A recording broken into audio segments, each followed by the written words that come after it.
Greetings, everyone. Welcome to the fifth episode of Dragon Mayor. Tonight's episode is going to focus on, let me switch over here to cities, the creation of intersections. This is going to be a tutorial episode. It probably won't be very long. The objective of this episode is to describe different types of intersections, their benefits, perks, and show how to build them. I'm creating this episode at the request of a friend who was working with the roads for the first time and trying to implement their own highway designs.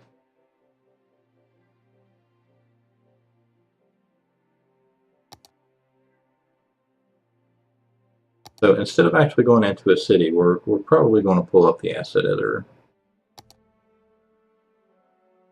Now the asset editor is the best place to test road designs because the asset editor essentially allows for easy way to manipulate the roads without worrying about cost to the city or anything like that. Let me just a moment, got to make a couple tweaks here to improve the performance of the stream. And we'll get right into it.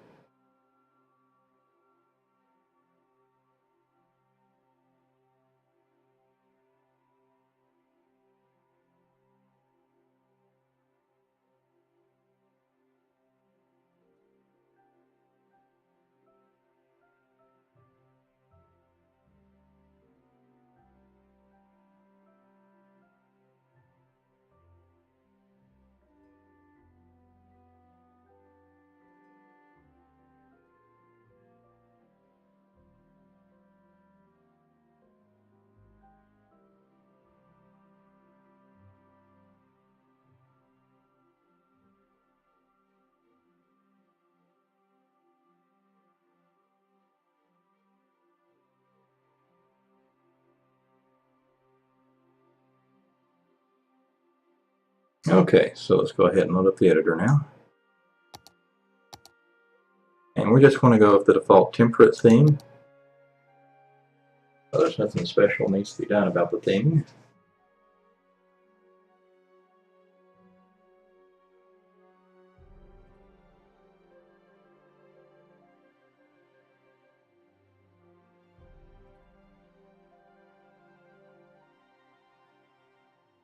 Now I won't focus on the use of the base game roads, not using any DLC roads or any mod roads, just to give them an idea of how it works so people know this will work in stock.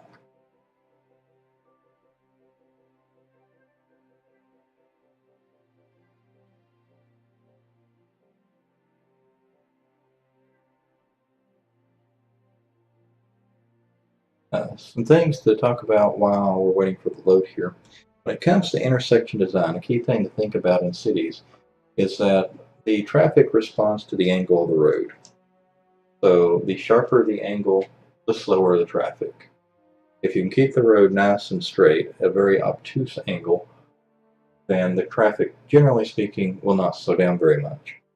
Also, certain types of roads do not create stoplights. Now, in the DLC mass transit, you can actually determine the placement of your stoplights and your stop signs. However, in stock, I'm not sure you actually have that utility. But they may have added that with a recent patch as well as a perk to people. So something to look at. If you can't manually set your intersection by stoplight or stop sign, then you can actually use a technique that prevents the formation of those using highways and using on-ramps.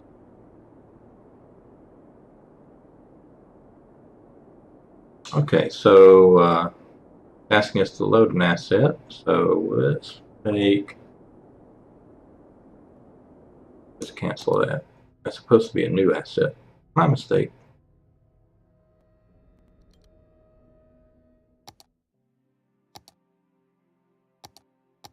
Alright, so new template. Hope it doesn't take so long to load. I was surprised it took so long the last time.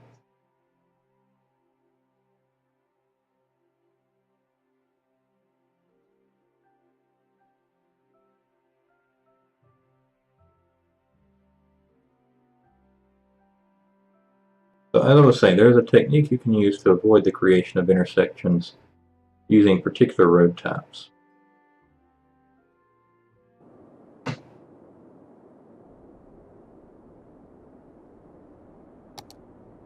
Now, stop signs are okay. You're trying to avoid stoplights more than anything, because if you create stoplights, those can create traffic backup. Now, let's just go with a straight, start off with the regional highway. So at the beginning of the game, you're going to have a highway. It looks very much like this. Actually, it's going to be a little closer together. They're usually only one space apart, except for at certain points. So more like this. It's going to be 2 lane, 2 directions.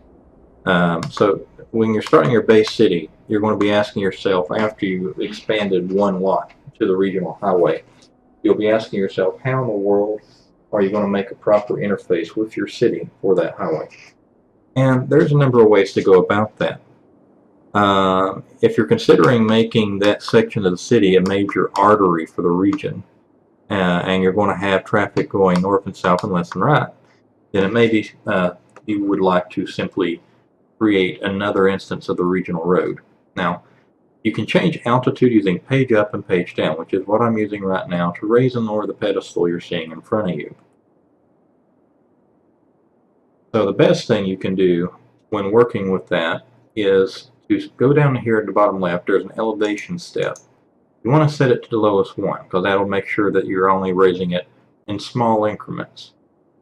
I think the minimum height that you're allowed to place these at is 9 meters high, and the closest you can place it to the road is exactly 1 unit out. Each line that you see on this grid is a single unit. So if you see a square, that is a 1 unit square. So you see these roads here are just about exactly 2 units wide. You can even place things in this median as long as they're only 1 unit wide. I'll give you an example. You go down to the decoration area and you look at a pedestrian walkway, you can actually place a pedestrian walkway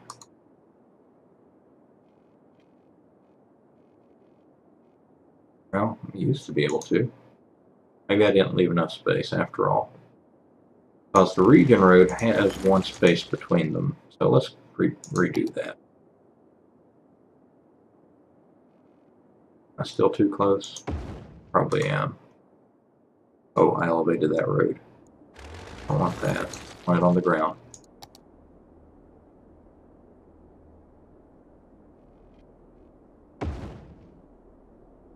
Too far apart.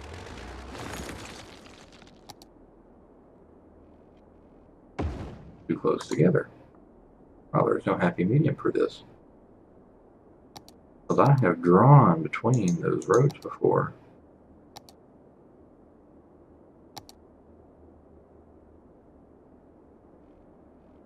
Maybe I didn't have the altitude high enough. Let's try that. I guess it needs to be 15. Oh, 24. The highest altitude. Nope, can't place it. Well, that's fascinating. I wonder what changed. Maybe it's where I'm placing them. Let's try this again.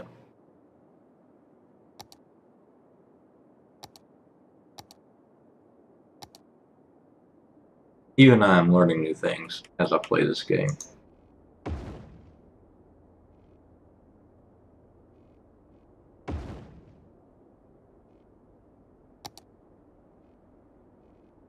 I think they may have made it so that the snap tube, or maybe it's just the fact that no, it's a 3-lane highway still. 4 lanes different.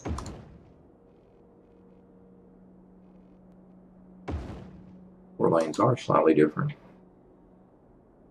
That explains why I'm having the trouble. The 4 lanes are only available as DLC. Okay, so you'll have at least a space between the roads, typically. And fortunately, I can't simulate that in here because it's all extremely locked to grid. Maybe I can change that. Hold on.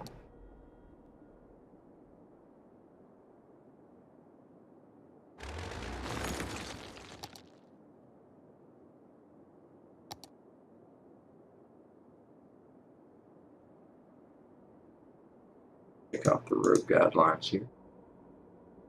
Do grid only. There we go. That's how, well, not sure. I'm still not letting us build between them like they used to.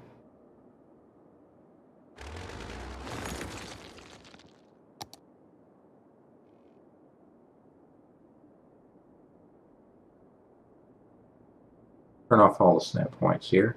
So what I'm going to do is I'm going to place one in the middle of the square here, like this. Go to, let's see. Still supposed to be going straight, just not. I just did this the other day too. Not sure what's changed. Maybe it's the fact it was elevated. Let's see. Wow, they are fitting them in tight now.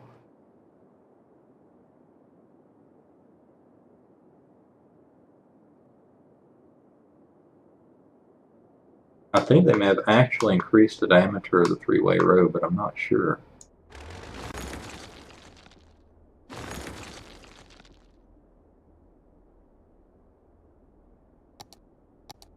Not this.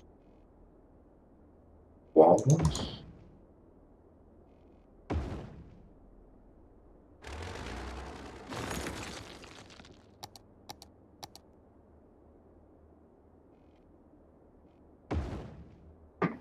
Oh, this is a change.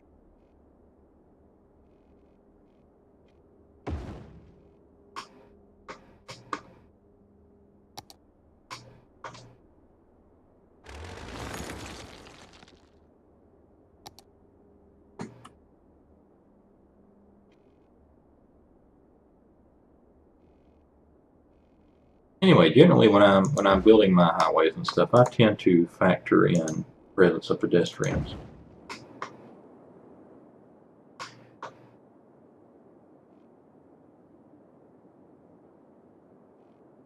But unfortunately, it appears that they have changed the way that highways can be deployed.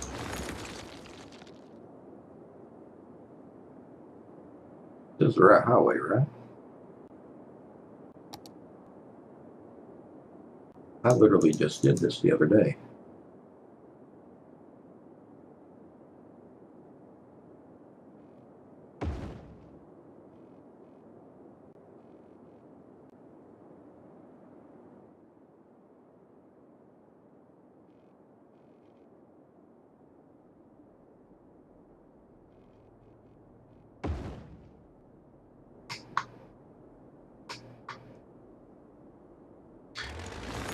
I think I may know why. Let's see. So I usually would measure out from the corner.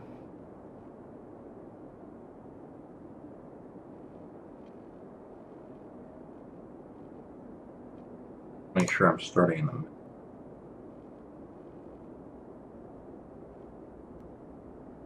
.62, so we want to start at 31 here.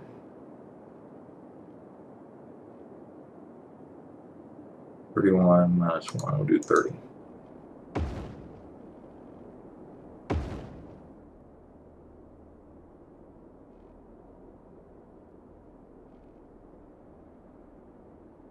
That may be the difference.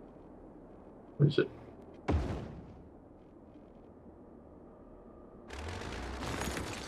Nope. Well, anyway, you'll get a road kind of like this, free region road. And then at some point you'll have an intersection going over like this. And this is how you also create that intersection.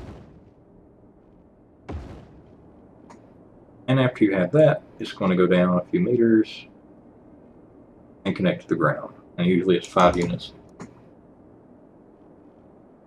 from ground to pedestal. Now again, elevating and de-elevating the roads simply requires page up, page down. And there you have it. That is your first basic highway intersection. Now, to actually connect them, you're going to need on-ramps and off-ramps. And how you connect those on-ramps and off-ramps is a stylistic question. You can actually do it a number of ways. We'll do exactly 10 hours.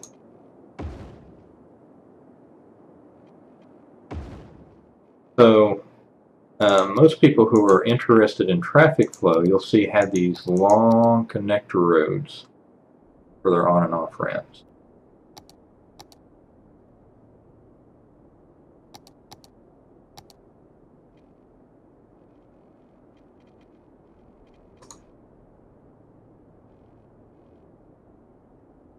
Need a node here, and I don't think we have one.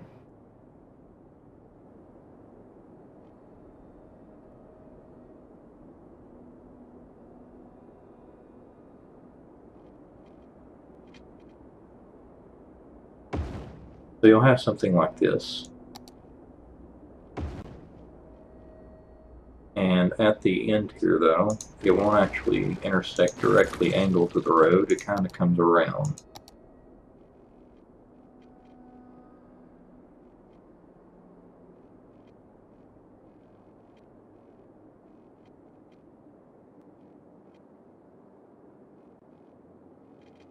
No. It really doesn't. There we go.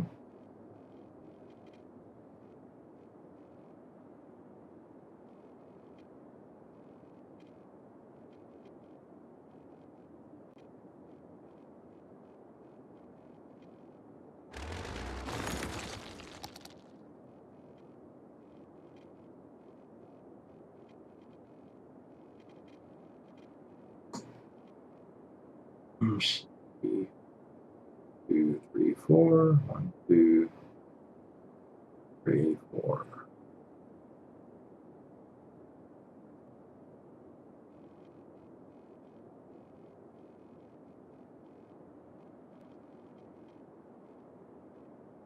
Trying to get it to bend the other way, but it doesn't want to, which is kind of... Oh, there we go. Oh, definitely wants to bend that way.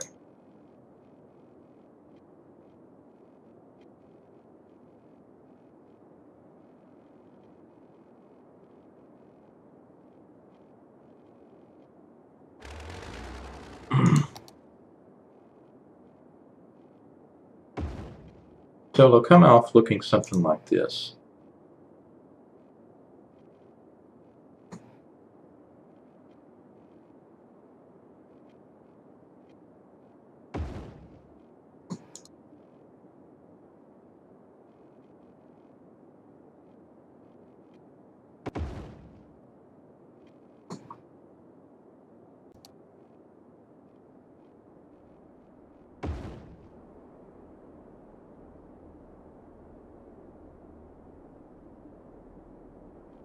Except that one's in the wrong spot. Oh, goodness. Let's bulldoze this one. Oh, also, if you want to change the direction of the road, you use the exclamation point. And we need to change those because they're going the wrong way. Bridges, that is. So let's see, make sure we're in the American style and not the British.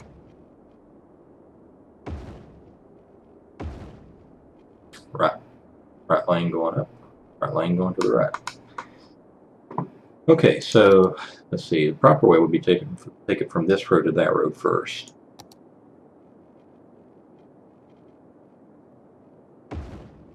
So you'll see something like this.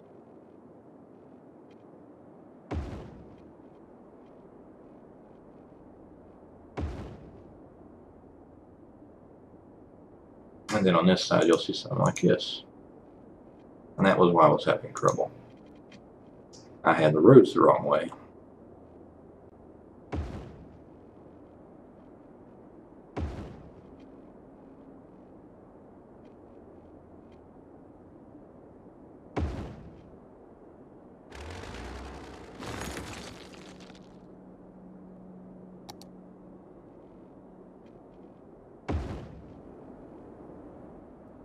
And then coming back, you'll see something like this. I'm trying to make them symmetrical, but it's difficult to do it perfectly unless you follow the angles exactly. I'm trying to make this a kind of a quick tutorial. And it doesn't work too well. Where do we snap this baby to? There should be a parallel indicator here.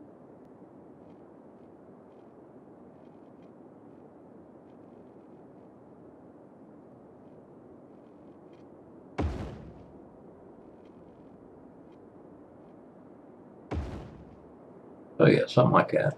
And then coming back, it'll be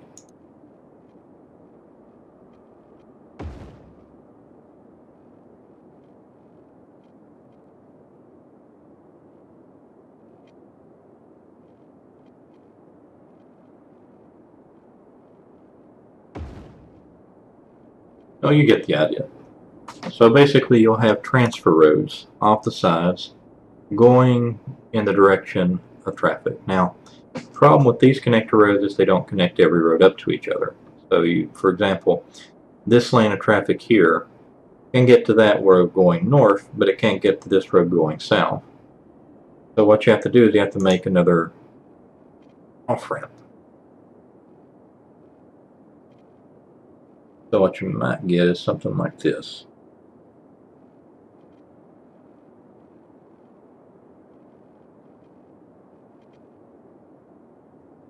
And we still have traffic going the wrong way with these.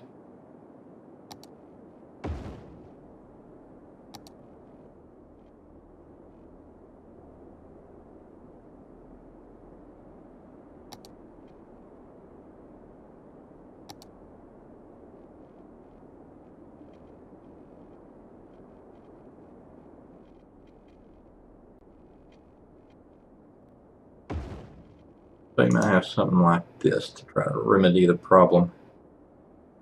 Of course, this probably won't fit there due to the snap-in with, well, it might. See.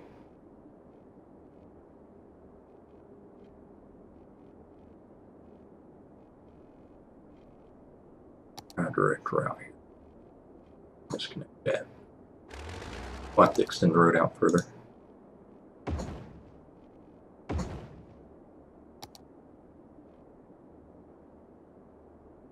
Just a temporary stretch here. Let's go ahead and complete this road.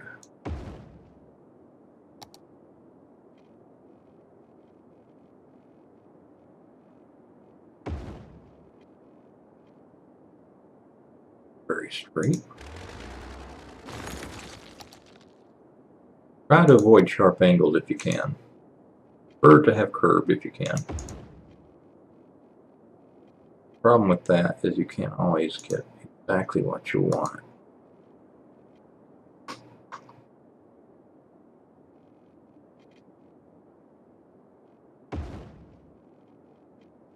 So you'll have something sort of like this,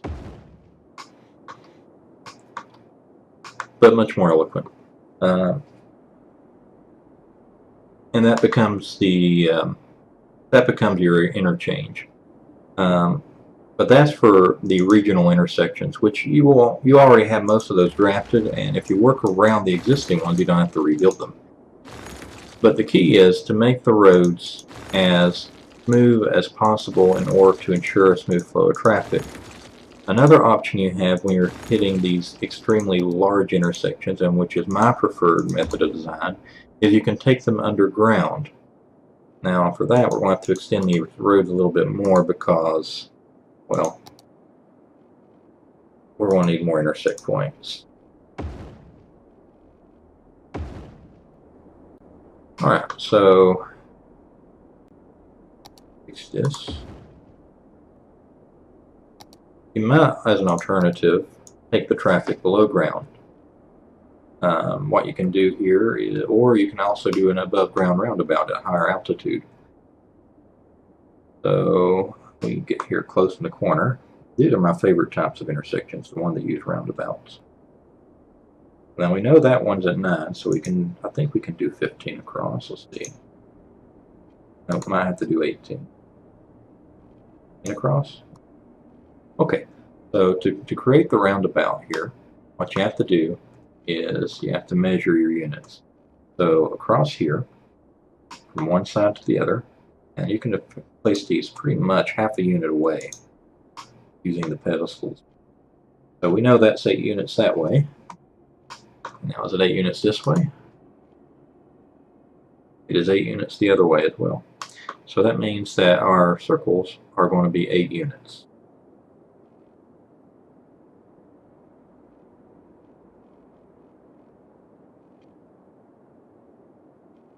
So what we can do here, we use the curve tool, go 8 units this way.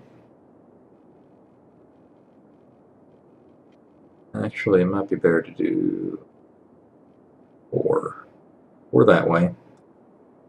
And then back to the same marker on the other side.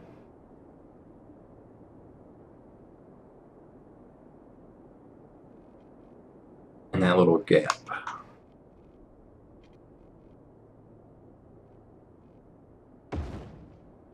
Now we go 4 this way. You have to right click to temporarily deselect.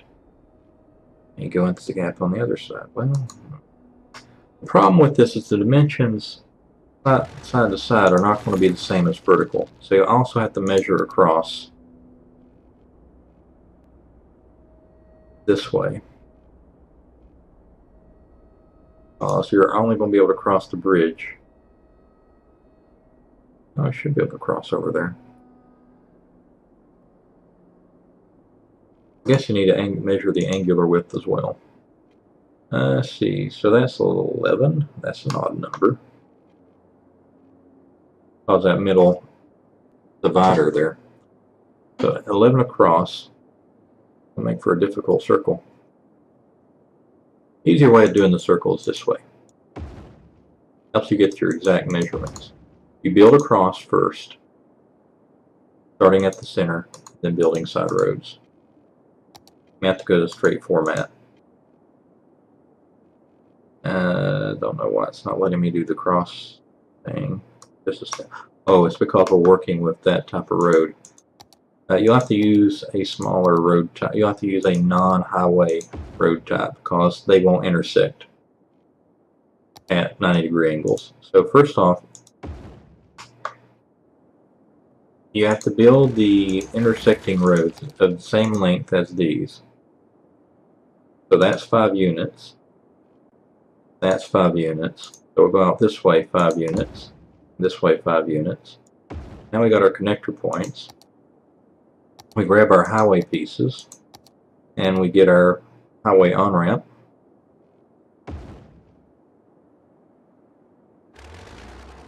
Convert to curved, which I forgot to do. Go up 5, left 5, 5. Go left 5 again. Down 5. Down 5 again. Over 5. And you'll notice that it just connects with the endpoints of that intersection. And now we've got a nice perfectly circle roundabout. Oops. Not accidentally grab your highway like I just did.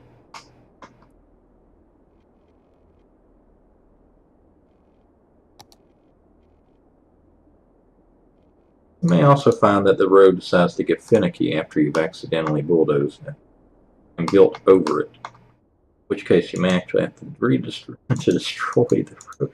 That's the one thing I don't get about this game, is sometimes it interprets assets as being in conflict when they're not. We still got our points there, so we can still rebuild it. So we know we're going 5 north here with a curve. 5. 5 again. 5. So we reconstructed a road over the highway. So just be careful not to accidentally destroy the highway, otherwise you'll have to redo the roundabout. So if you have a setup like this, it makes things a little easier, although it won't handle quite as much traffic. You could also make these bigger roads. They have the two-lane highway now in the mass transit, but in the base game I think you only have 3 lanes as an option above but I think we can do that too. So yeah, you can use either the base game on-ramp, or you can use the base game 3-lane highway, and then you take your on-ramp and get curved here. We'll just go to north and see if it'll connect anywhere. Nope, it won't. Let's try 3. Nope, it won't. Try 4. Try taking it out at an angle. We'll go 4 units sideways. No. 6 units sideways. Nope.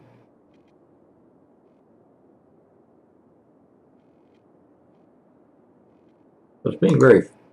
Let's try it in reverse. Let's try it from the roundabout backwards. And what's happening is that it's getting a complaint from this road. What you may have to do is simply find a way to get a column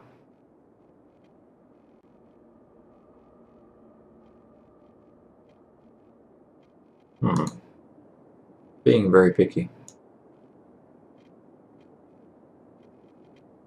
We may be able to build too close to the highway to actually get an intersection. That'll be interesting. And this requires a lot of experimentation. You got to get the placement of the road to a point where you can still connect to it with other roads. So we're going to destroy this roundabout here, and we're going to reestablish it at about 6 south and see if that makes a difference.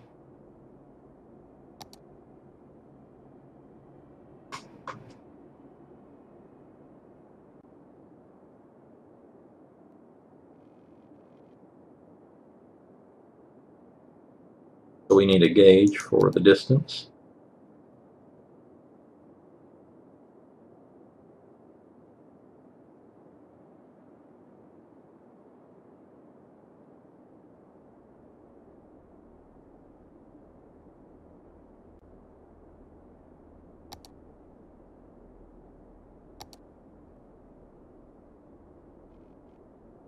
So we're going to go to 6 now.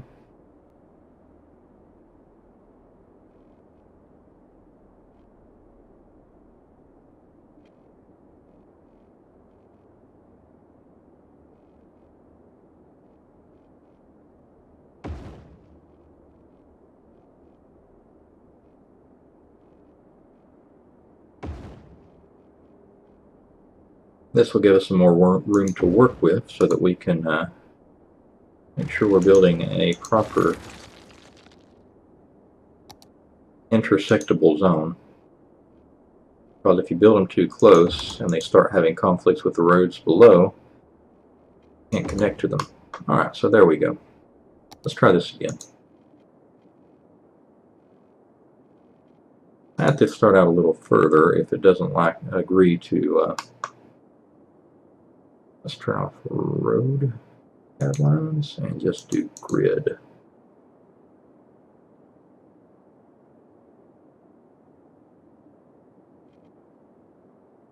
So first off, let's do a measure out. There's a 6 units out. Let's do 7.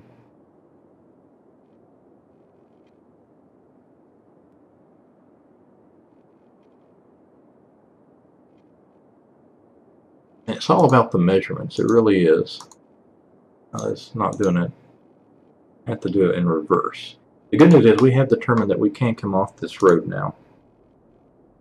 So what we might want to do is start at this corner, go out instead. Something like this. Oh my. Did not expect that. And did not return its shape.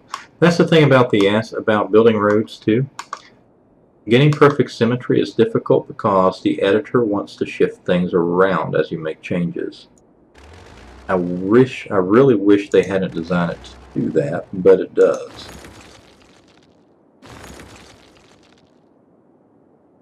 We'll have to reconstitute this road now, and I'm not sure how we're going to get it to intersect this without distorting it.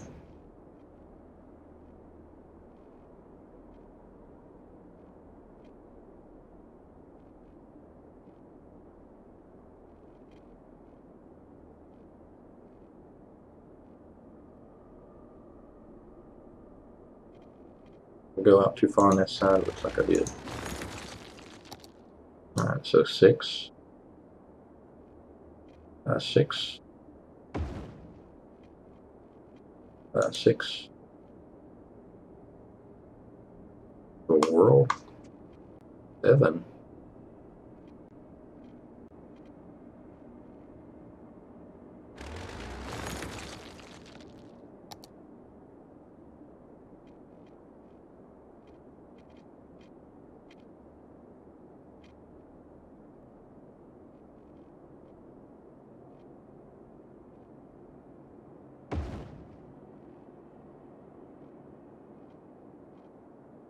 There we go. Okay, so we got our circle back. Not quite sure how we're going to connect it to it at this point, the way it's behaving.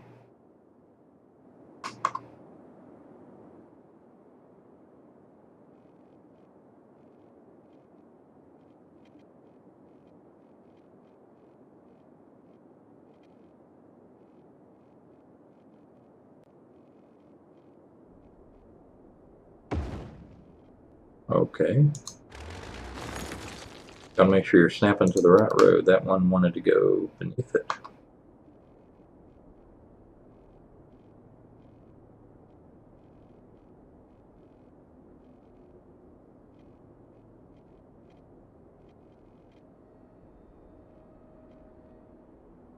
Crazy part is I could have sworn I saw it go white for a second.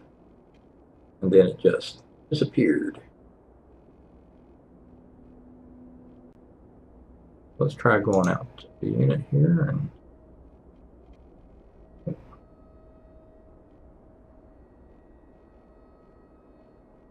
go 5 units this way instead. There we go. Alright, so what we want to do now is we want to determine the length between here and here. So we see 7 units. So I should place it about 12 units from where this road intersects this one. Actually, it's 15 that way, so it should be 15 this way.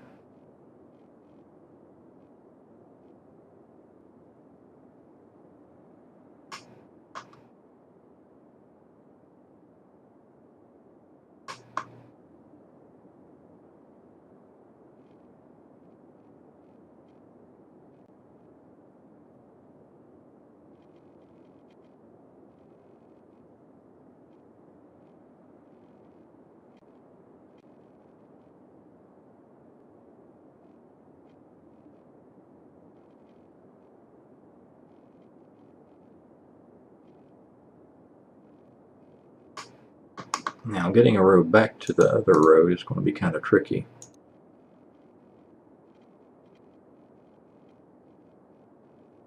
Because, well, we already got one already existing there. And what you may find yourself doing is a road like this that goes up, allowed to go to the other one, and another one that comes off the same ramp.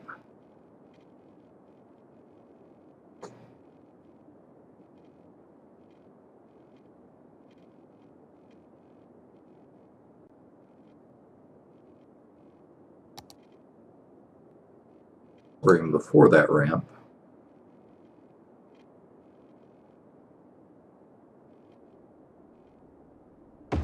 It goes that way.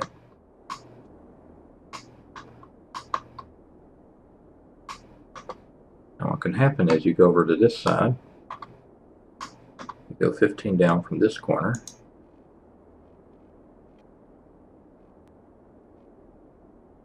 well, just let me measure.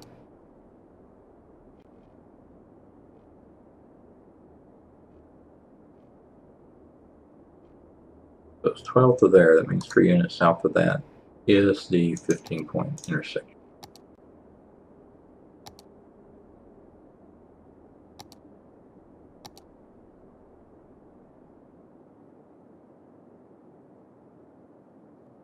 Sometimes you just have to do the math.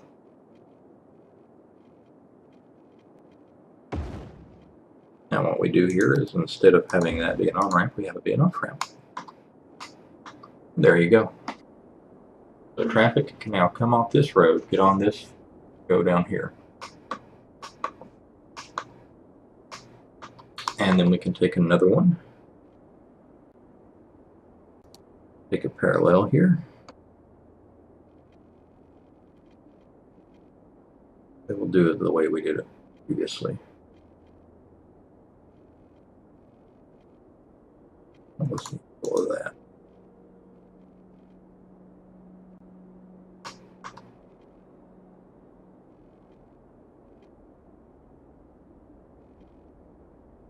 Looks like 30.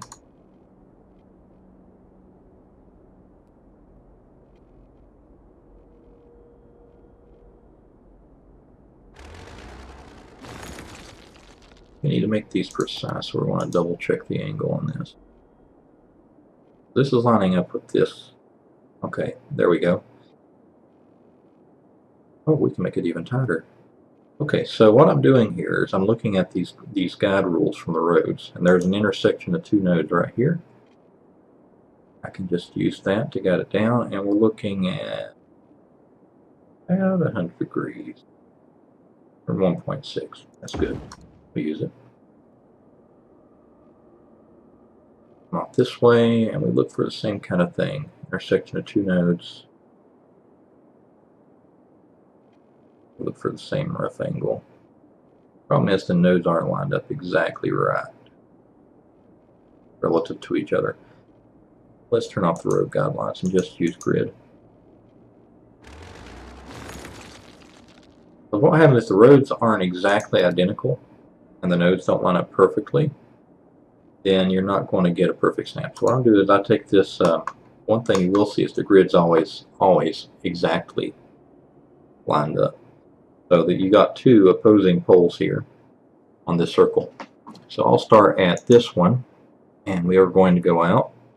We'll go to right next to where the road hits the ground, which we know is 5 meters out from the post here. And we'll have an identical marker on this side that way. Then we'll come back around and down.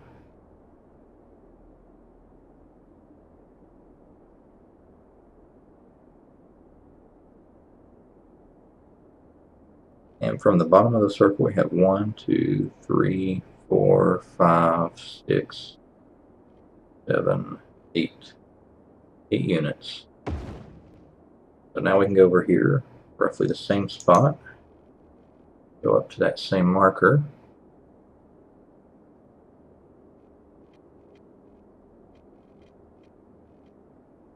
Well, might have to do it in reverse though.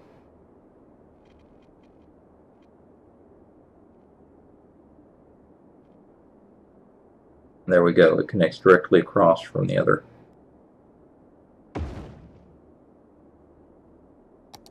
And then we reverse it.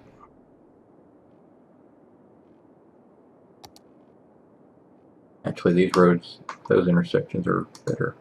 Space is already occupied. Good grief.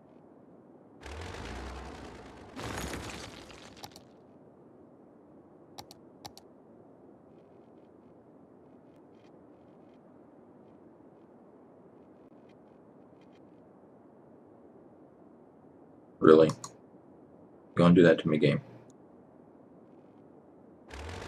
Alright, try an alternative approach here. Got to get precise measurements. And this requires quite a bit of practice.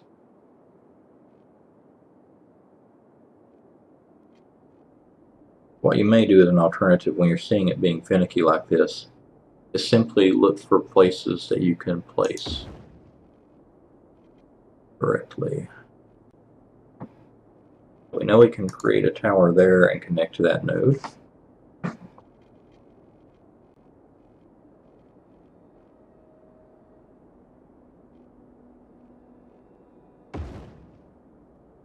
And I created a sharp angle, so we're going to get rid of it.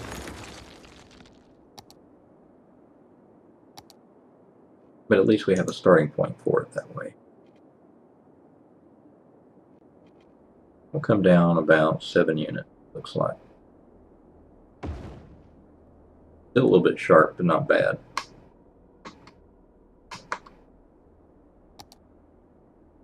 Then what we'll want to do is we'll have to mirror it on this side.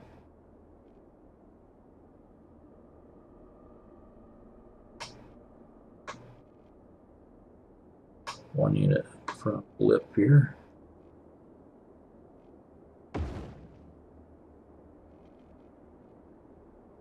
Could be units 12. So 12 here, 12 there. Basically the same exact road, except we didn't use angle snap. No, we didn't. Okay. We need to curve it some.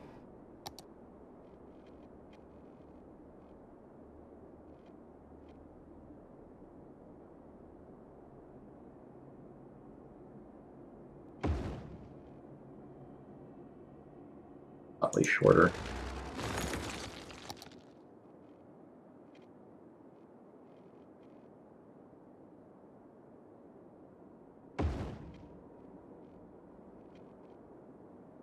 What's this evening?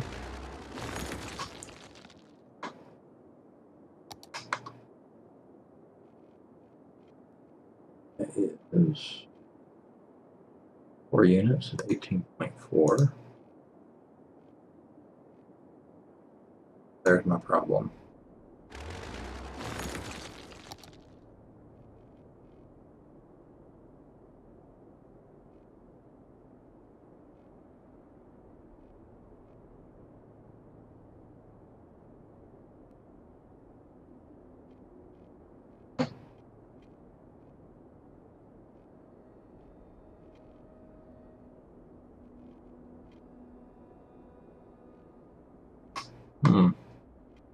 Right, let's recreate it. So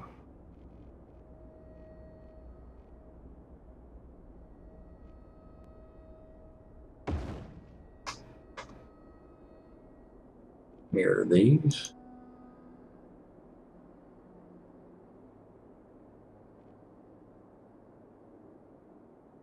It's hard to determine exactly where they're at.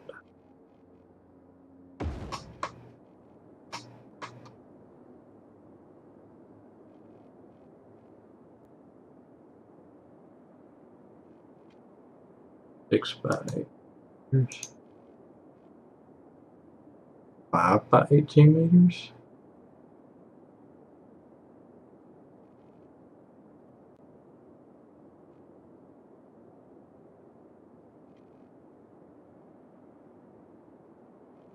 Why isn't it giving me an angle reading over here? I have no idea. Alright, so let's do it this way. 6 units down.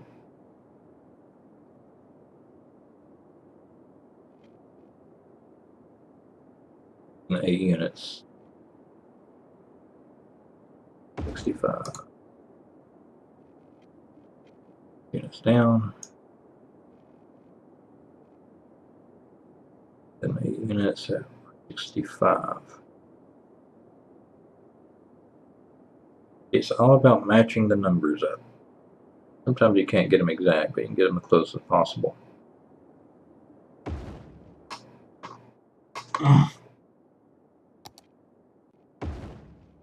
Alright, so now we have our on-ramp and we have our off-ramp. So this guy can now go around and come back if he wants to.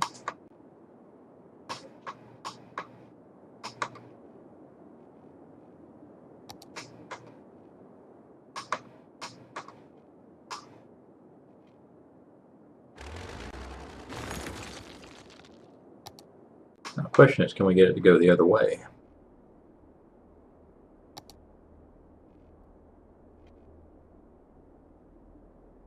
So that's 8 by 18 at a 45-degree angle.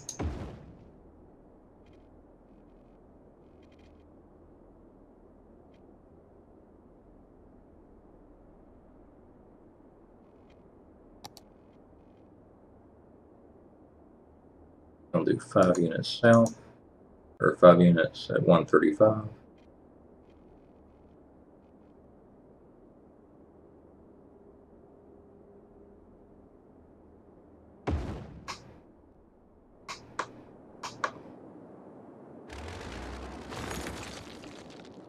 Now that we have a pattern which will actually interchange traffic, you can do it on all around the circle.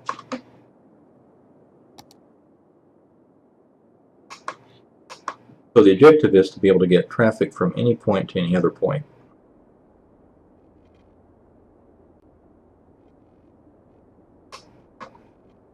That was a 45-degree angle, remember that much. 8 units.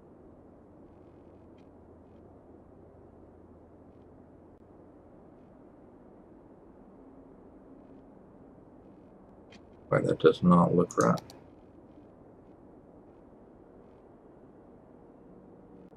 It's really 8 units long. That's 8 units long.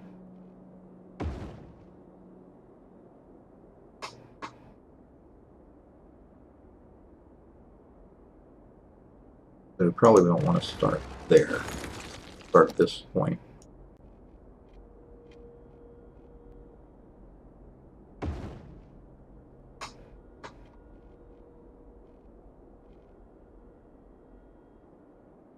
Down 16 units at 39.3.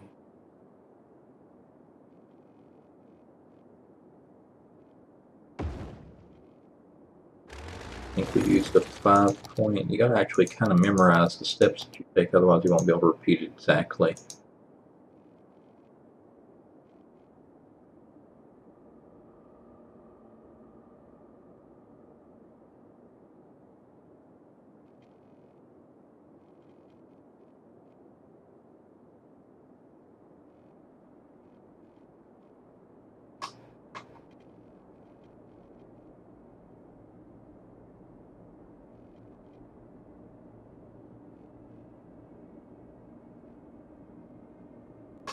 Let's hope I guess right.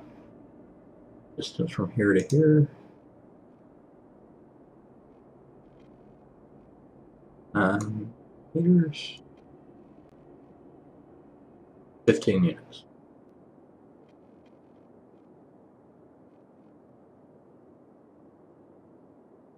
Oops, wrong road.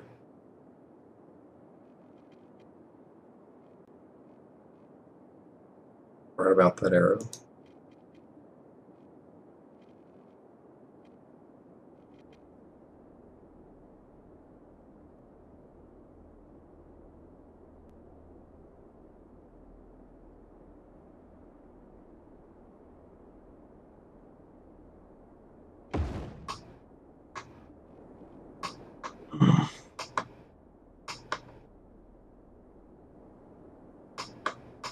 Alright, so we recreated that one on this end. Now I need to create the feeder lane that mirrors this side. Feeder lane started at about 9. Now that's the height. 11 units down, so we need to go down 11 units here. About right there. I want to come over. Road guidelines may help now. See if we can, they'll help us get it parallel. Came up to the other road, opposite side. About 5 units out, and I think that's it right there.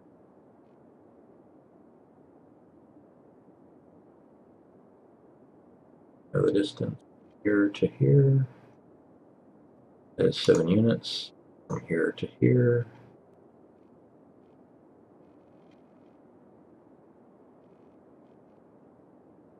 And that is 7 units, so it's right here is where the pedestal is that it connects to.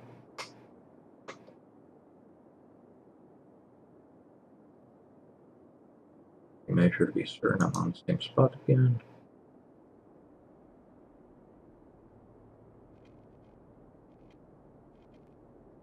That was a direct line.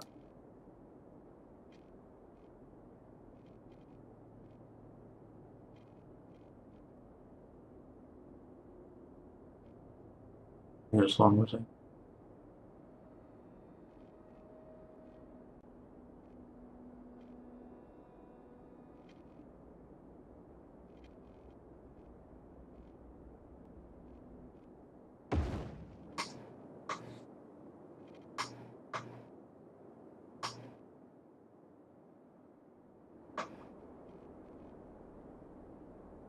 I'm measuring the wrong one.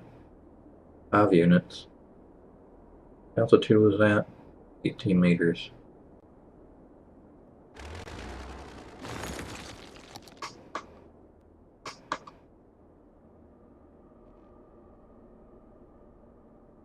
That should be exactly the right spot. Then that comes down under here. Right here. Then we reverse the road.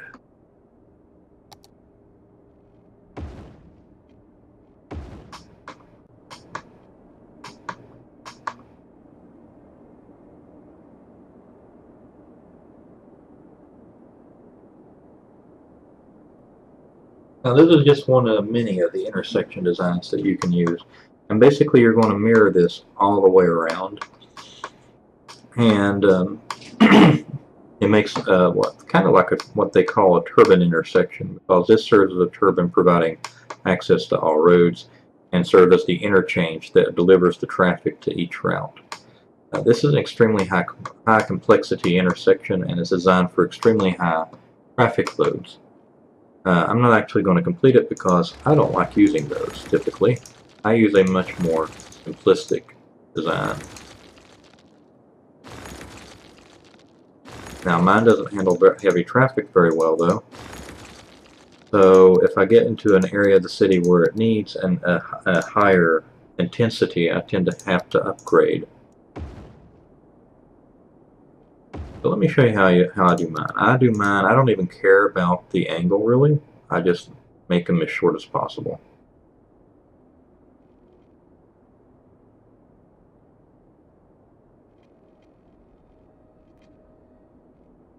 So I do something like this.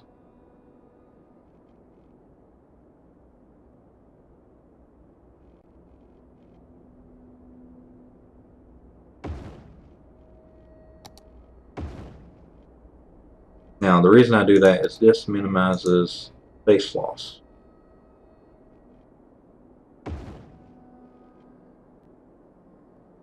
So you can maximize the amount of things you can place on the map.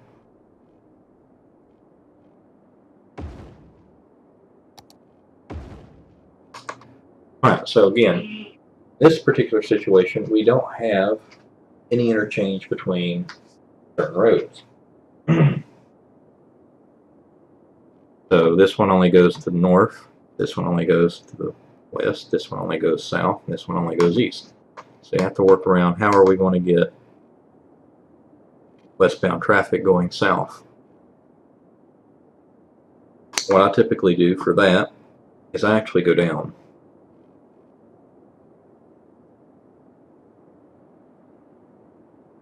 And then I'll take the largest road that's available to me.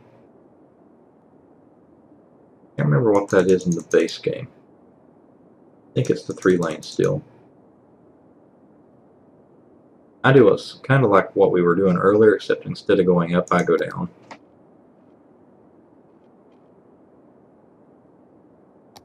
I do a much larger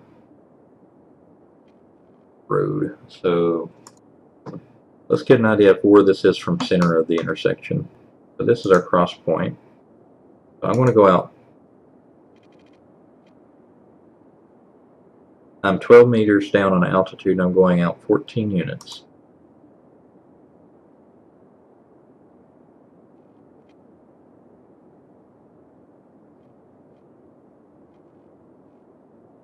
So we're going to make a roundabout underground.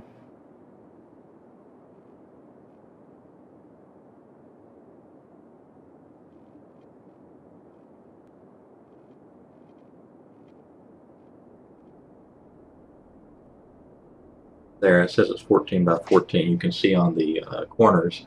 At the corner it says it's 9 degrees, so you know you're working with a circle.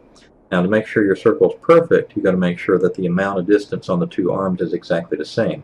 So it shows you the angular, the angle as well as the length, and you can see the 14 units. Now the angle may not be actually displayed unless you have precise building.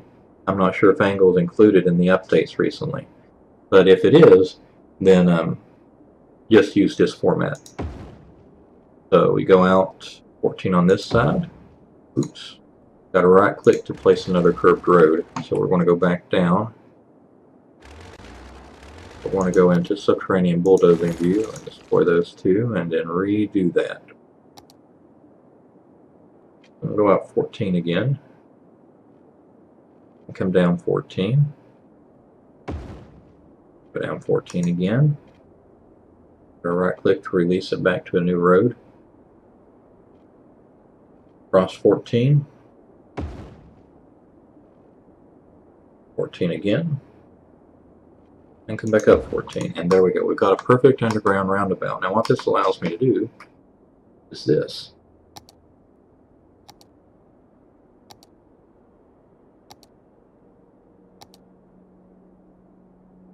And this is where I usually get into my trouble, because what usually happens is that this road ends up not being able to handle the capacity, and I end up having to upgrade. I've actually got a much better design for this, and I'll load it in a minute and demonstrate it. This is simply an example of how to do above overpasses and underpasses. This does both. This is an overpass and an underpass. In fact, it's a four-way underpass with the roundabout. But the reason this makes the design so simple is that you know where the road is exactly at all points.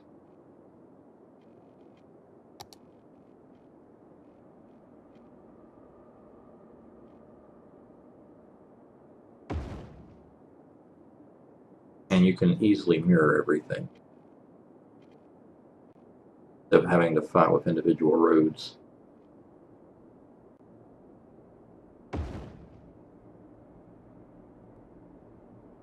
Make sure all these are exactly 45 degrees off that intersection, because that's ideal.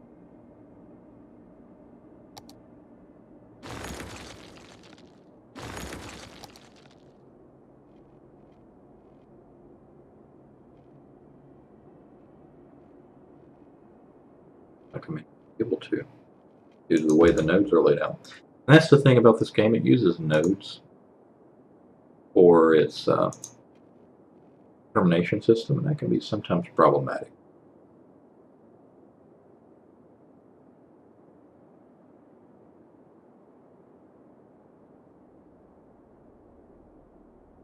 Because the nodes don't always line up where you want them to be. In which case, you just take the best you can get out of what's offering.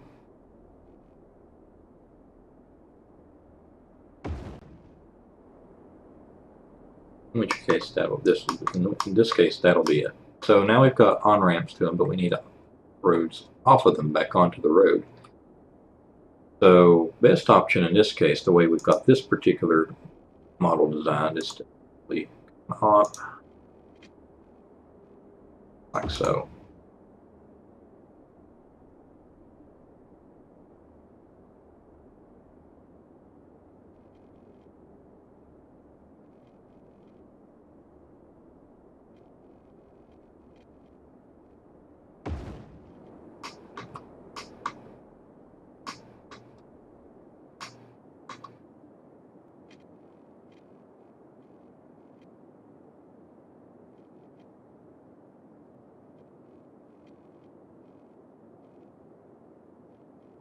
Have to find a spot where it's going to be agreeable.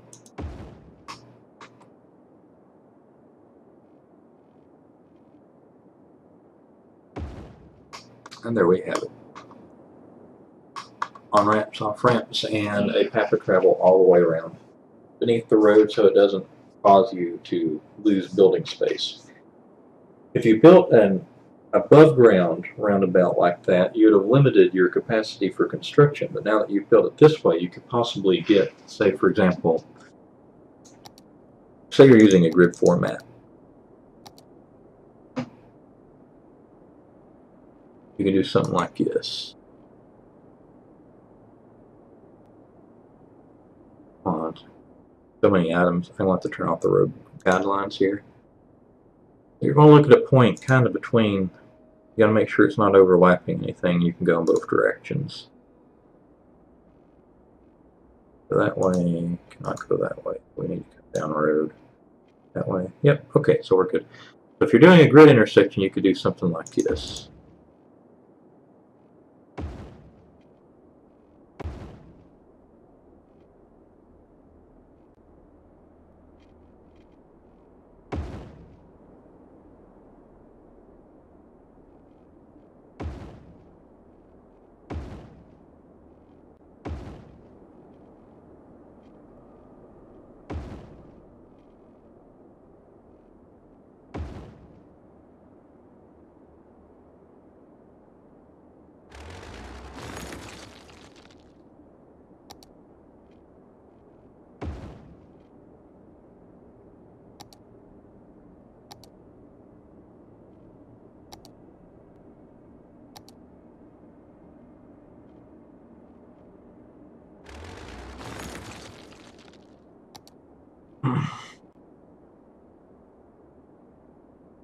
Oak tooth steep one, what was it? Oh, it's not friendly with that road anymore. Again, the building protocols are a little inconsistent.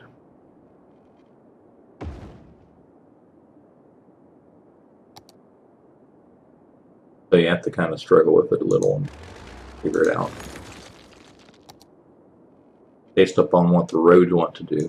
You can make your decision as to what you want to do, but it really boils down to what does the road want to do.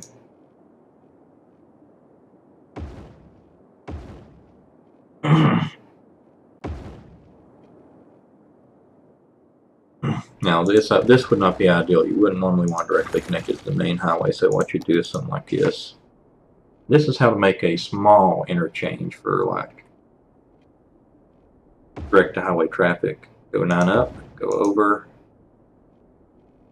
go back down to ground level as close as you can get.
Now again, I like to build in grids. Some people don't. Some people don't think it looks very pretty. But it's designed to maximize the capacity of the city. So here we have an on and an off.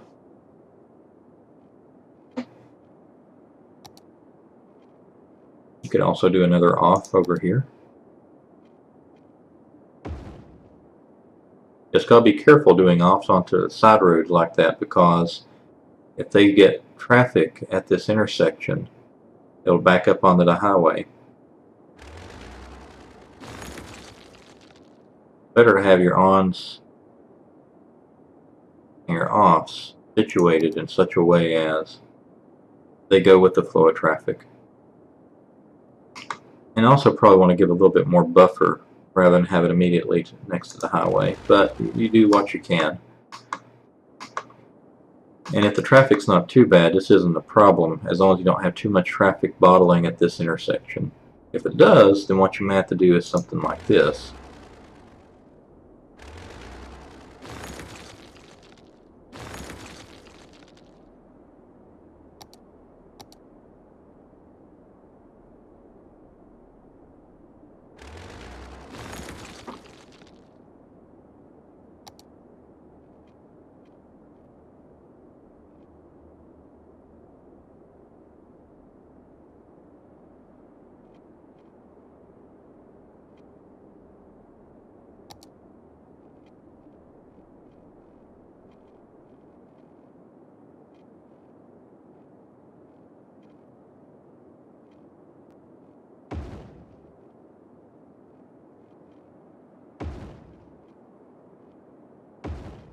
Now, I, as a grid user, will almost never do this.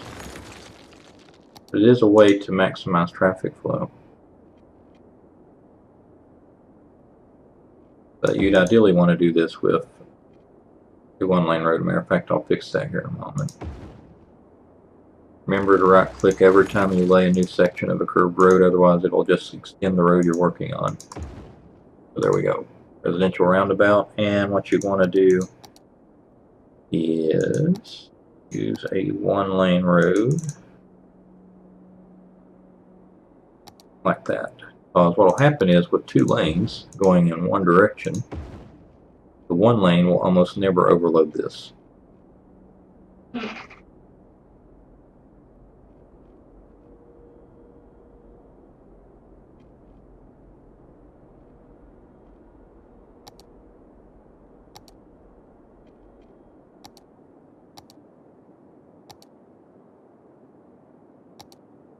So roundabouts are a great way to get traffic off highways without causing the highway to stall.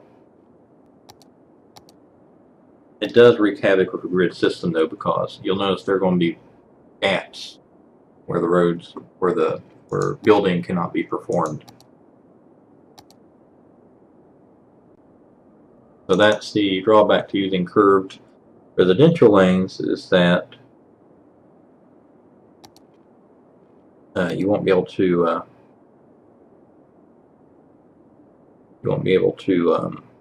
build on the corners. Now, I use bicycle lanes from After Dark for most of my residential road designs, but some people may not have the DLC. So if you don't have that, a good way to manage your traffic without the use of bikes is simply use two-lane one-way roads everywhere, like this. So we got traffic coming off the highway, so what you do is we have all these going in one direction.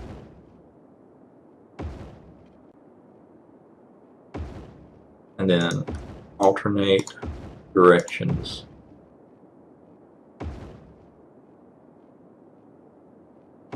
You'd have to do the one closest to the highway going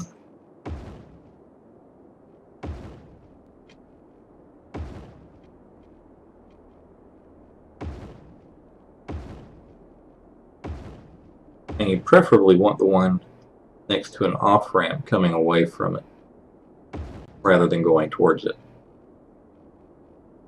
But this is a non-ramp, so having traffic going towards it like this is perfectly fine. And besides, it's only one lane actually feeding it. But in this situation, you may want to do that. That way traffic flows towards the off-ramp, and then if it's not going onto the highway, it comes this way. So you'll have very little traffic actually going this way. Most of it will want to go to the highway. Now, on the other side, you do basically the same thing, except you'd want to have, you'd still want to have this road heading away, but you'd want to reverse these. You want to have them flowing away from that oncoming.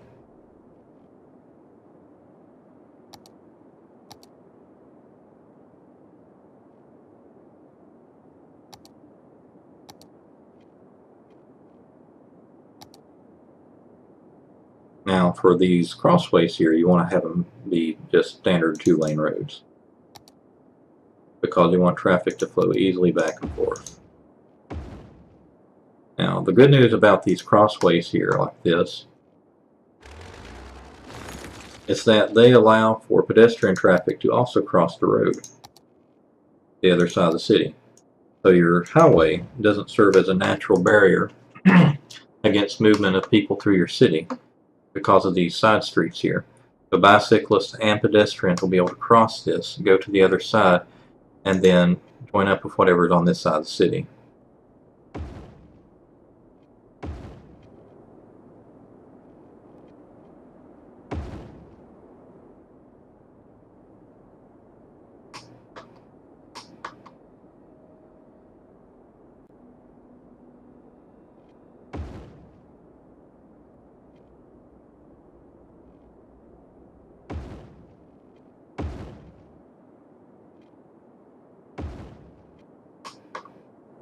And there you go.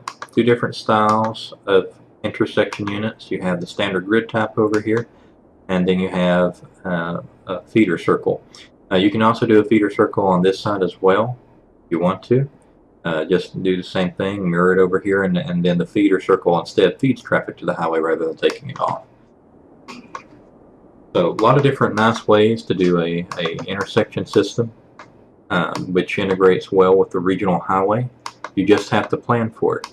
And this is an example layout that shows two different methodologies that you can use to connect and interconnect.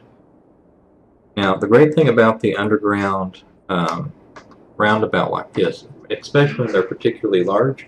Let's say you have another one of these at, say, closer to the center of your city, and this is up in a corner. Say the center of your city is that way, towards the southeast. Well, you can take a highway underground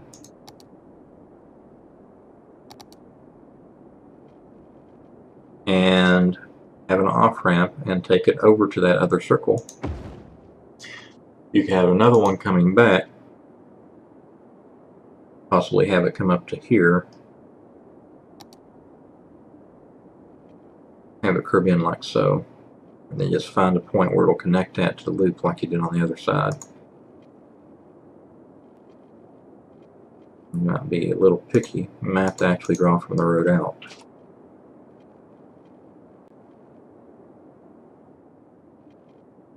Like so. So you could, and then reverse the flow of traffic. Actually, connecting an on-ramp would be a bad idea. You can also take it under the highway. So, and I'll show you what I mean. So there's different altitudes below ground. I mean, so we're right now at, let's see, 12 meters. So we can go down. Need to go down, I think, 6. So from 12 we go to 18. You can have your road come back this way, right parallel to your other one. Maybe it needs to be deeper. And then have it come back up, intersect smoothly, like so. So basically what you have here is you got the departing traffic going towards the other subterranean highway, and then incoming traffic. Now when you get into a situation like this, if depending on how intense the traffic flow is between the two, you might need more than one underground roundabout to handle both of these highway traffic. So what you might do is you may take a second roundabout, go even lower in altitude.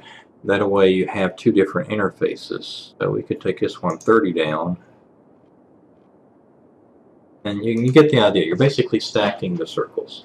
And when you stack two highways like that, then you can have them intersect. And of course, you'd have to dealing with creating additional on-ramps to those. But you could probably just simply take, for example, this one has a feeder from here. You take another one, take it down, and connect to the outer loop, going in the opposite direction. So if you have one in the middle going clockwise or counterclockwise, then you want one on the outer loop going clockwise. And that way they help exchange traffic better. So you can keep building and building and building capacity on an intersection based on its need. But that is my intersection guide, a how-to on doing some basic intersections. Of course, I did struggle a little bit there to start getting things going because I was using the more complex methods to show you how you can smooth out the roads, accelerate, allow for the maximum acceleration of traffic flow.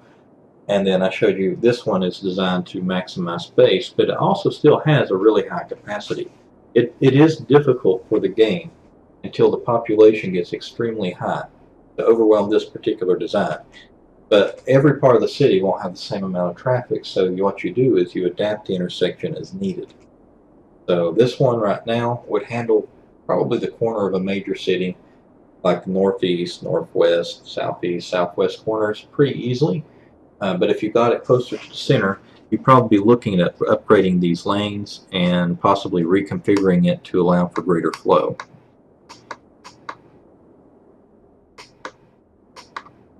Now, let's say you have an avenue you want to do. So you need something to serve as a feeder for a major section of your city. It's the same way as with the standard road, as I did on the other side. 9 up. Directly across. Built that at an angle by accident. You can have two ways of doing it. You don't have to necessarily do an overpass. I just prefer them. Now these require a little more space out from the column for the columns because the columns are thicker.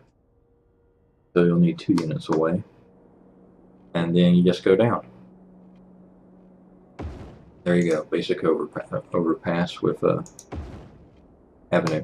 And then of course you can do the same formatting as with the connectors on this side. Just, well,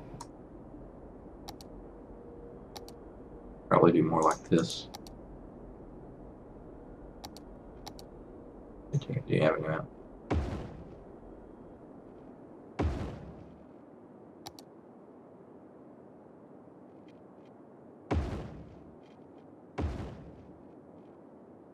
Now you'll notice that I'm always leaving room for 4 blocks against the highway edge. That allows you to maximize your space. Now building close to the highway is bad for residential. You'll almost never want to do that. What you want to do instead, that's interesting. Pretty occupied. Oh, I'm not completely flush with the ground over here. That's the other thing. Make sure you go all the way to ground.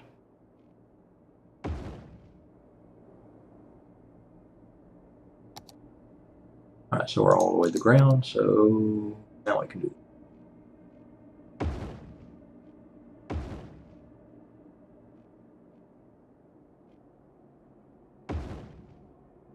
That's not 4. 3.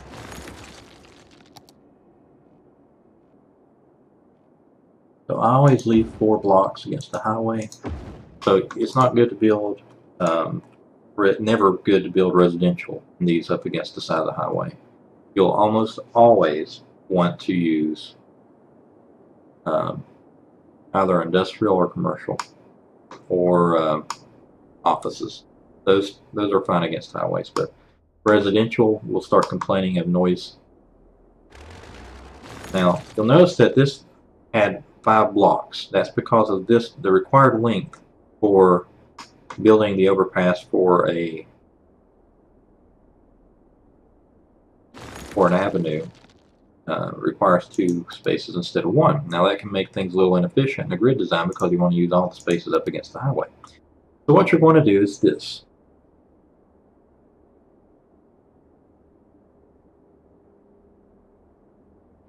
You'll measure out your 4 spaces.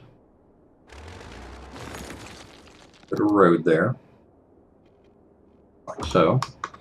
And instead of having the avenue stop at the first block, you're going to build over that road, then come down.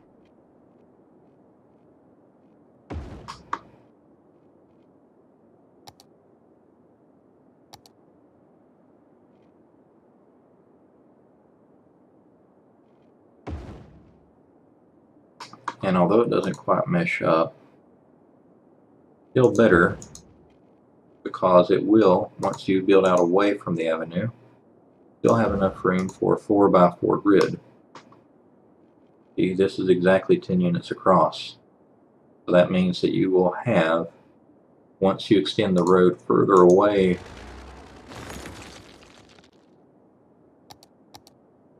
from the avenue, nice grid.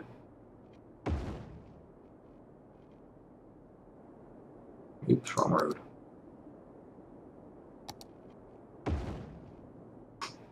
And you'll just loop around underneath the avenue.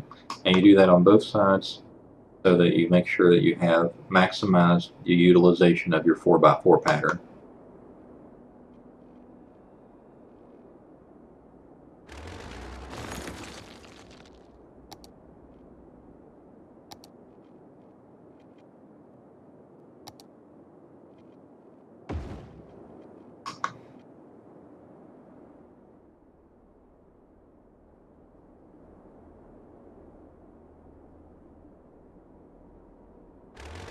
Curious as to why it won't let us get that block over there. I'm guessing it's because the roads are halfway wide.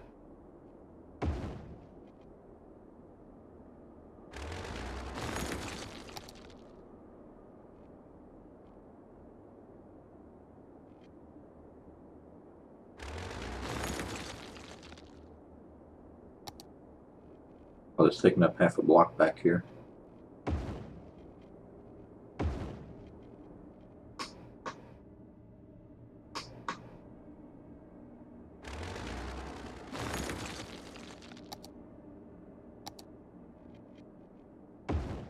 In this case, in order to get 4x4 next to the highway, you have to sacrifice a little bit of space due to the width of the highway. But overall, that's a very efficient pattern too.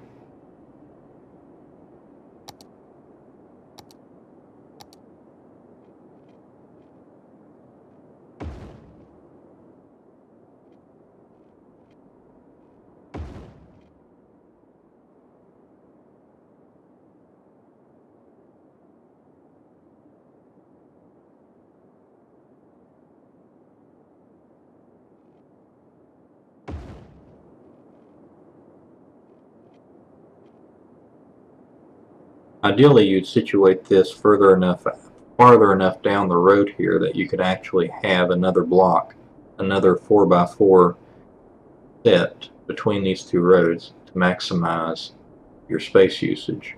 So you'd have to shift that avenue further down for its intersection in order to optimize your space on the sides of the highway.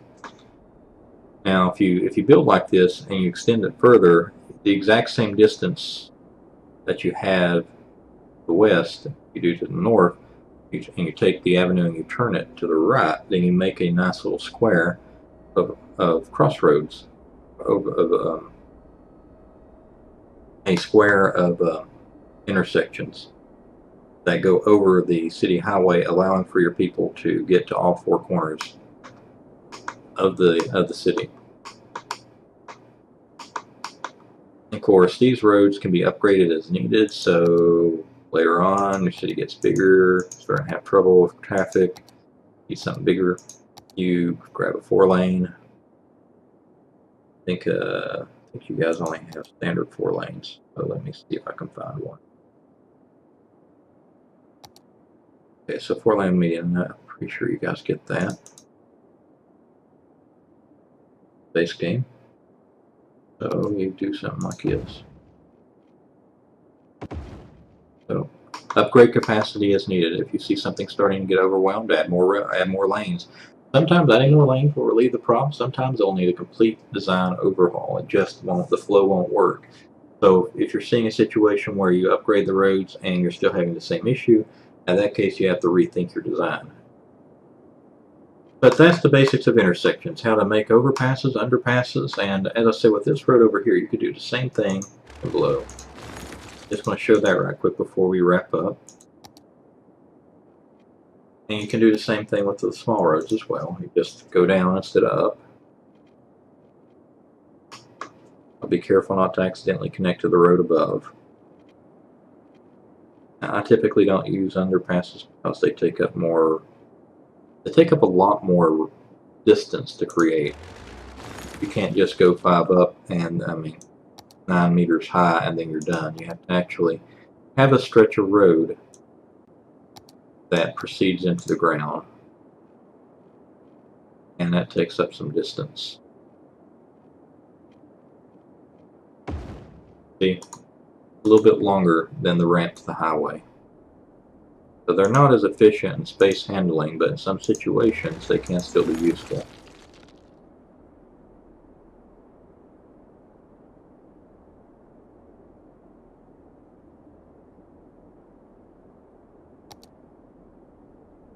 So just go over here to the other side,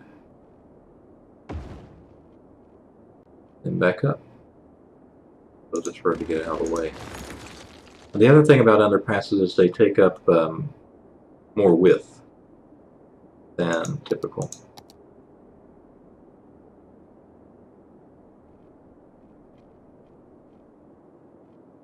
And you can see that getting back up due to the slope takes a little longer.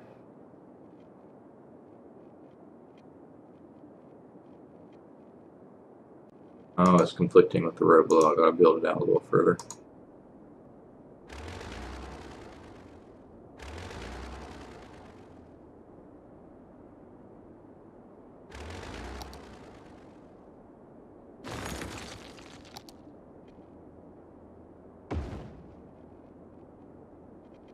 There we go.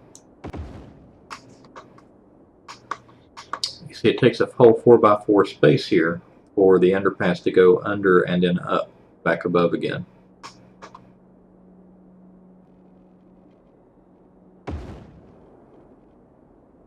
So because of that, it may not be ideal for usage of space. Use as needed.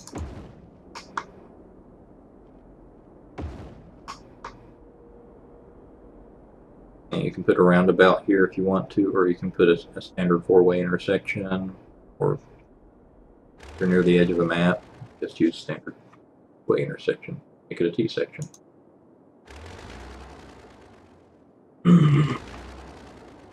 But as you can see, there's a lot of ability to build up, build down. All that is dictated by the usage of the road keys over here, and changing the snap to options, and working with curves, and working with constant flowing roads, as they're called. I don't use these very much. I prefer grids. But these are fun too. Great for terrain like hills and getting yourself onto fine inclinations and declinations. So if you find yourself dealing with really hilly terrain and it won't go directly up the slope, you can go do one of these and S-curve up the side, kind of like they do in San Francisco on some of the more famous streets. I forget its name. Very popular road that does that. And of course, these can be connected to the highway just like any other intersection.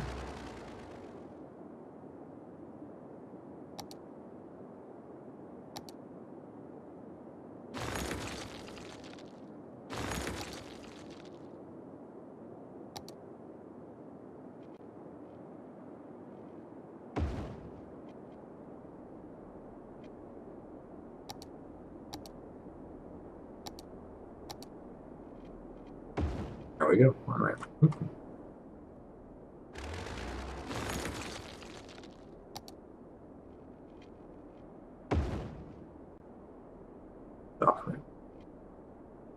Well, I won't have room for it on this one. There we go. More famous designs for intersections. Let me load you some existing assets here.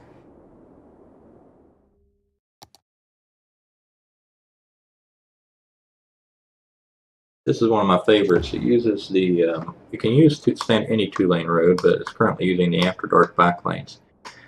This particular design is designed to use the regional highway, which has one space between it. And it uses that space for a pedestrian highway that goes all the way up and down the spine of the city. Give you an idea how this works. Let's see, I want to lay another one just here, a little bit to the south.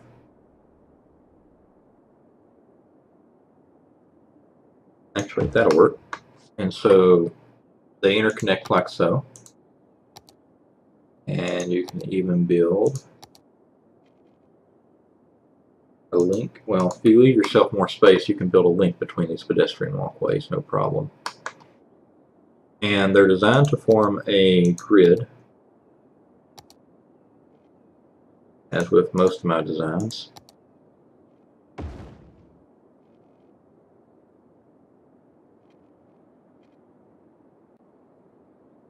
What I'll typically do is bulldoze these off and then rebuild them.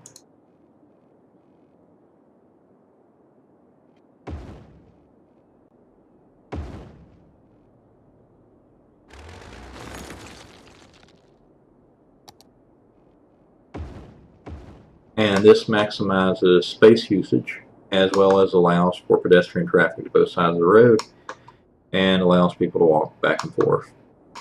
I usually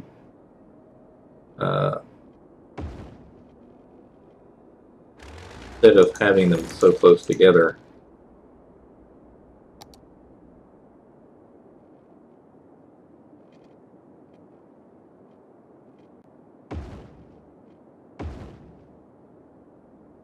I usually build them a little bit apart.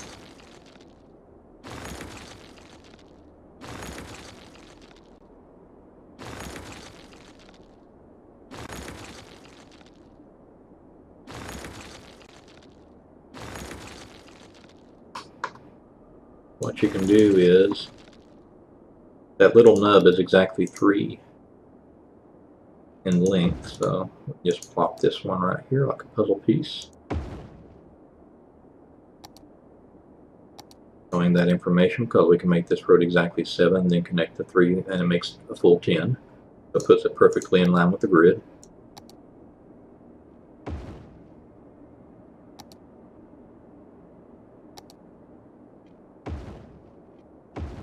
And so every block here, there's another vertebrae.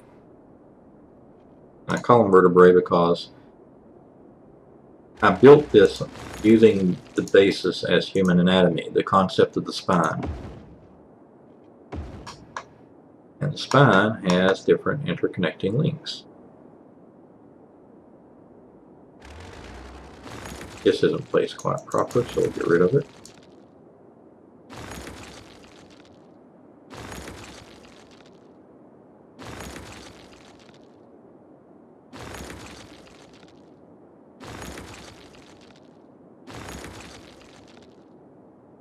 So once again, we'll go down here towards the middle of the block, do 7.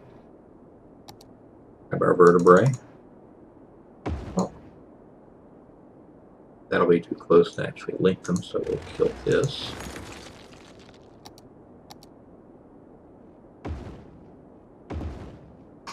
As you can see, every 17 units, you will have a new vertebrae, and it forms a. How many are these? That's 2.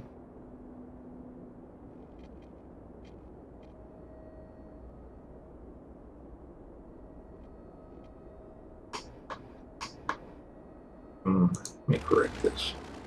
Make sure that we're building this in a proper grid for this demonstration. And again, it's all about measurement. If you want to place the perfect grid, you've got to measure everything.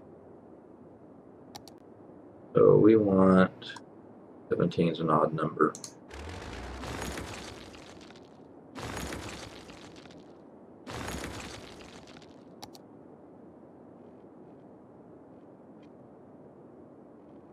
There, 20 by 10. That makes for, I think it's with 20, that'd be 5 by 2. So you'd be able to build 5 buildings vertically, 2 buildings horizontally in that space.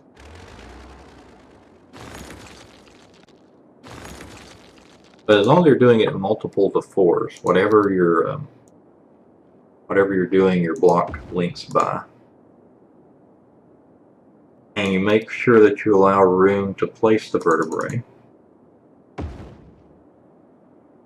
then you get a nice orderly grid system. The only place this starts having trouble is at the map edge when you start not being able to fit the vertebrae in which case you have to start customizing it to fit. Like sometimes you may, like if you get too close, you may have to cut off the top half. I've done that many a time when I get close to the map edge.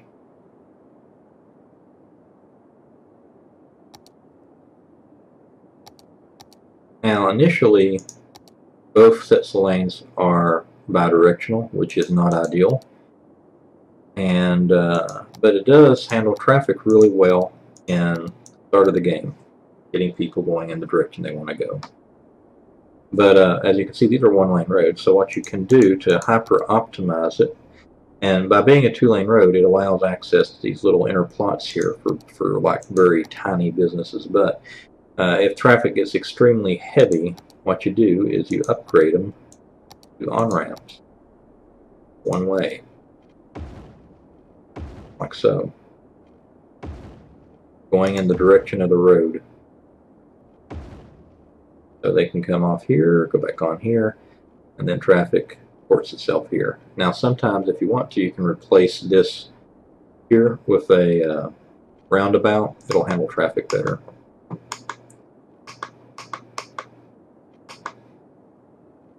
But that's purely builder's discretion, however you want to do your city. Oops. I want to build, not update. Okay. So now we have those interlinked. Now here's the fun kicker with this design. You not only have these side roads here handling pedestrian traffic and bikes, and also going across with the dedicated bike paths, which really encourages bike use if you have after dark. But you can also interlink these pedestrian pathways, which everyone has, and this would, even with two-lane road system, would guarantee pedestrian traffic to both sides of the dividing highway. Keep in mind, these highways, unless you do something about the pedestrian traffic, acts as natural barriers to all cyclists and pedestrians. So it's very important that you find a way in terms of handling the traffic of your city, unless you want everybody to travel by automobile, that you find a way to bridge these highways. You can do it with subway transit systems as well, but those are much more expensive than building this nice little neat pedestrian walkway. And the other side effect is when you actually get you get these in place and you get several of them going and they interlink areas where people work and people live, you will see rivers of your Sims walking along these, and it makes for a gorgeous view. So I really appreciate this design in that fact that it really lets you watch your people move about. And that's part of the joy of SimCity, is just watching people get around, milling about like the thousands of ants that they are. So that is our stream for the evening on our tutorial on intersections and how they can be designed, what their uses and applications may be. One special type of intersection you may have, if you ever get a rail station built or a cargo hub, that's the little trick you'll want to know. You don't actually have to physically connect them to a road.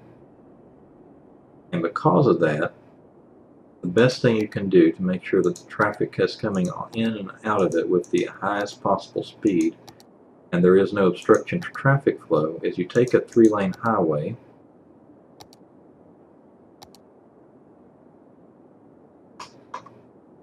So you've built your, we'll say you built your rail station right here, and the edge of it, we'll say, is right there.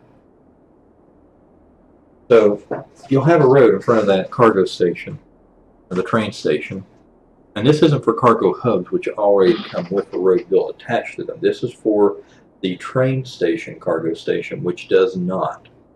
So if you bulldoze the road in front of it, like just the 2-lane road or 4-lane road that you use to connect it, what you can do then is build a connector with a highway that is arced.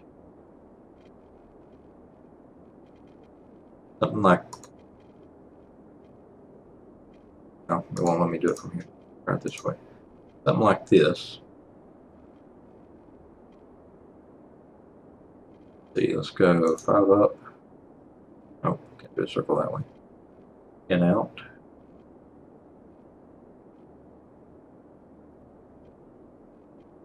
And over.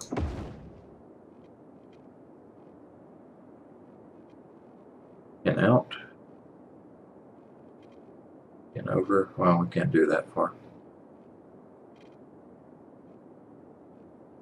Basically keep it at the same angle if you can. I'm not going to be able to because the short edge of the design space here. But basically you'd connect you'd have the rail station somewhere right in through here. And this highway would pass right against the edge of the rail station, just barely making contact with where the trucks move in and out. And if you do that, what will happen is the trucks will come in along through here, go in, come out, take the outer lane, and leave. And that will maximize your traffic flow because the highways and the on-off ramps are your fastest roads. And the other thing that does, it prevents the trucks from completely obstructing the highway because they'll form exactly one line and all the other traffic will simply go around. So just a suggestion for optimizing your cargo stations if you happen to have one and making an intersection with a rail station. Always use a kind of arced road rather than, and try to put your next intersections as far away as possible from them so that it doesn't cause any type of backlog with the trucks.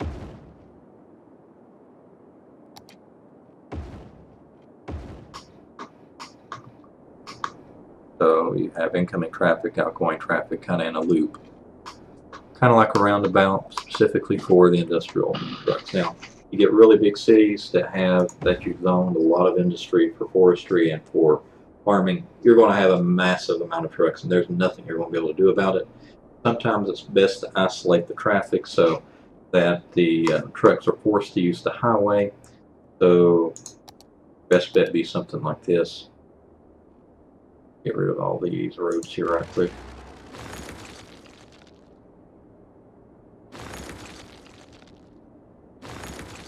Do a direct feed line from the highway to the train station, and then do the same for the industrial area. Only have a single feeder line going in and out of it that doesn't overlap into industrial and residential zones, and then you isolate the trucks to only being able to use the major highways and the off ramps, and then going to the train station. And if you do that, you'll see very, very little traffic difficulty out of trucks. I actually don't have that currently implemented in my current city design, but I'm probably going to be doing that soon. And that concludes our tutorial on assets and intersections, as well as intersections with cargo rail. Given that that's going to be one of your major traffic handling issues later in the game, when industry gets developed, I figured that we had to include that for this tutorial. If you have any questions, just pop me a PM. Check me out on Twitch or on Twitter, and just send me a message and let me know what your questions are. I'll be happy to answer them. And that's it for the stream. Have a good evening.